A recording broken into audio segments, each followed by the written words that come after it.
Yes, sir. What's going on, everybody? It's your boy Jay Easy, aka Fresh from the Barbershop, BKA the People's Champ, coming to you live with another episode of 5 Easy Minutes, man. So without further ado, y'all know what we here to talk about, man.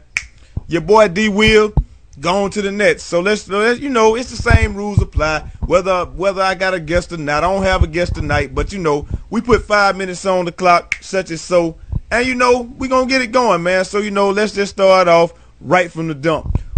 What do I think? You know, 3 questions, 5 minutes. Here we go. First question. What do I think? How do I think D Will should have handled it? Or did he handle it well?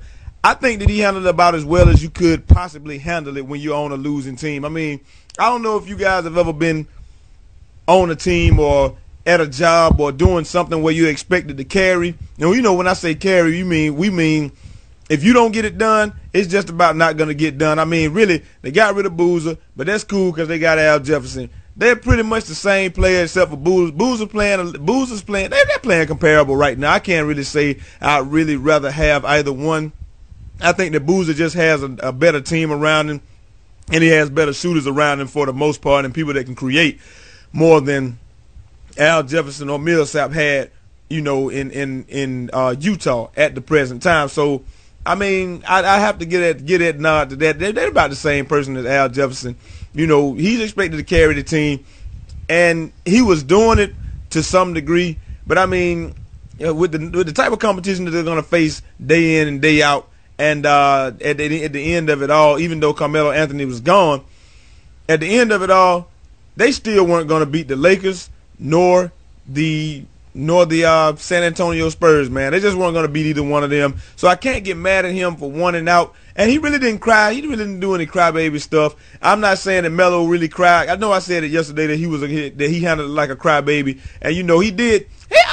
He didn't throw any temper tantrums outwardly, but he did handle it a little bit worse than this. You know, he came out and said that if you all don't trade, you might as well. He pretty much put out a persona that you may as well trade me because I'm not signing back here. Deron Williams did it a little bit differently. He gave I got from him, and I don't know if I'm being biased because he's my favorite player in the league, but what I got from him was, I would like for you guys to shore the team up, but I'm not signing a contract, and I can't pledge my career to being here for a long term if you all don't show me that you're planning to shore the team up, and that's fine.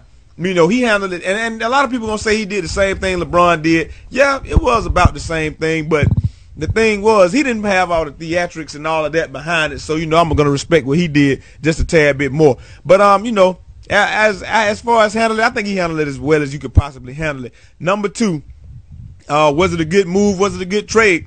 Man, I think this is one of those things you call a push, a stalemate, or it don't fucking matter type deal. It just doesn't matter for either team right now. You know, they already Utah already ran Jerry Sloan out of town. They it really the Nets ain't winning. The Nets aren't gonna win. The Jazz is not gonna win many more games right now.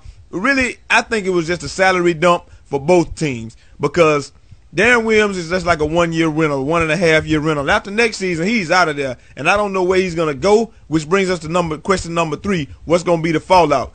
The fallout is gonna be, it really doesn't matter what the Jazz does from here on out. They're rebuilding, and so are the Nets right now because Deron Williams is not the piece that they're gonna be able to build around. He's gonna be out of there after this year, and and that's really gonna come down to where he's gonna go. Is gonna come down to if CP3 can stay healthy, then he'll likely be the one going to New York because he can go to New York. CP3 is the guy that can fit into any team without changing his game. He can change his game the least and fit in with any team, if you understand what I'm saying. He don't have to do anything, really. He can play his same game. He can fit with any team.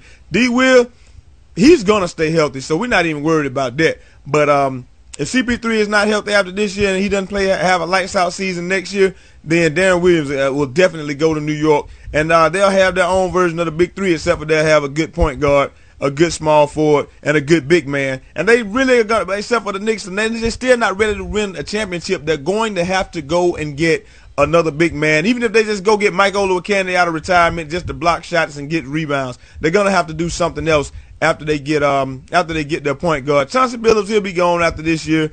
They're going to dump his salary, I feel. And, you know, they're just going to get another point guard. If he plays through the next season, it's just because these guys' contracts aren't up until the next season. So, you know, like I said, the fallout is going to be, it really doesn't matter. The Nets were irrelevant before the trade. They'll be largely irrelevant after the trade, and it just really doesn't matter. And finally, we come down to what the hell were the Atlanta Hawks thinking, man? You just traded away Jamal Crawford and Mike Bibby, which Bibby doesn't even matter, but you traded Jamal Crawford and Mike Bibby for Kurt Hinrich and Hilton Armstrong? Seriously?